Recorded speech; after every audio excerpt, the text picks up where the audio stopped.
বাঁকুড়ায় রাস্তা নিয়ে ক্ষোভ। রাস্তার কাজ শুরু হলেও সেখানে শেষই হয়নি।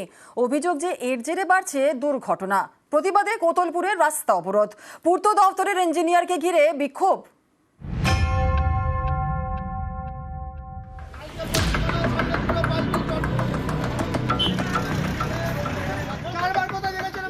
বাঁকুড়ার বিষ্ণুপুর ব্লকের বাঁকাদহ থেকে কোতুলপুর ব্লকের জয়রামবাটি মোড় প্রায় 28 কিলোমিটার রাস্তা।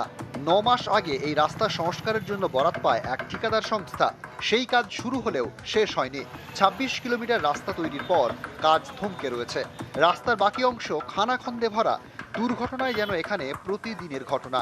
অভিযোগ ঠিকাদারি সংস্থা ঢিলেমির জন্য এই দুর্ভোগ। রাস্তা সারানোর দাবিতে একাধিকবার পথে নামেন স্থানীয়রা। প্রতিশ্রুতিও মেলে, কিন্তু কাজের কাজ কিছুই হয়নি। শনিবার ধৈর্যের বাঁধ ভাঙে। এবার কোতুলপুরের পাটপুরে অবরোধ। পুলিশের আশ্বাসে এবার চিড়ে ভেজেনি। ঘটনাস্থলে যেতে হয় পূর্ত দপ্তরের ইঞ্জিনিয়ারকে। তাঁকে ঘিরেও শুরু হয় বিক্ষোভ।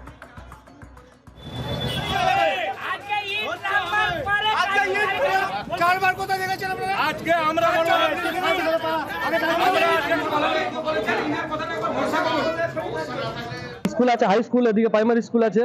ছেলেরা যাতায়াত করার সময়তে প্রচন্ডভাবে মানে সাইকেলই বলুন কিংবা বাইকই বলুন, কিছুদিন আগে মাধ্যমিক পরীক্ষা হলো, তাও তো যেতে পারছে না। এই রাস্তাতে কোনো পেশেন্ট গেলে পারে তাতেও দেখছি সমস্যায় পড়ে যাচ্ছে। মানে রাস্তাটা এত খারাপ। আজ প্রায় 8 থেকে 9 মাস হয়ে গেল, পিচটা তুলে দিয়ে যে রাস্তা দেখুন কি অবস্থা। রাস্তাটা কোনো কাজ হচ্ছে না। যখনই আন্দোলন করতে ঘিরছি ওই 4টি পাথর ছড়িয়ে দিয়ে চলে যাচ্ছে বাস কাজ দিয়ে। এখন রাস্তার কন্ট্রাক্টরের বিরুদ্ধে আমরা আন্দোলন করতে যাচ্ছি। অবরোধের ব্যাপারটা লয়ের অর্ডার সিচুয়েশনটা হাতে না নেওয়াই ভালো, কিন্তু আমি আশ্বাস দিলাম হয়ে যাবে। আমরা রিভাইস এস্টিমেটের জন্য পারেন হয়েছে, আর কি রিভাইস এস্টিমেট স্যাংশন হলে এখন হয়ে যেতে পারে। পাটপুরে এই 2 কিলোমিটার রাস্তা নিয়ে যতবারই স্থানীয় মানুষেরা বিক্ষোভ দেখায়, ততবারই প্রশাসনের পক্ষ থেকে মেলে শুধু আশ্বাস। কিন্তু এই আশ্বাস কবে পূরণ হবে, কবে রাস্তা মেরামত হবে, সেদিকেই তাকিয়ে এলাকার মানুষজন।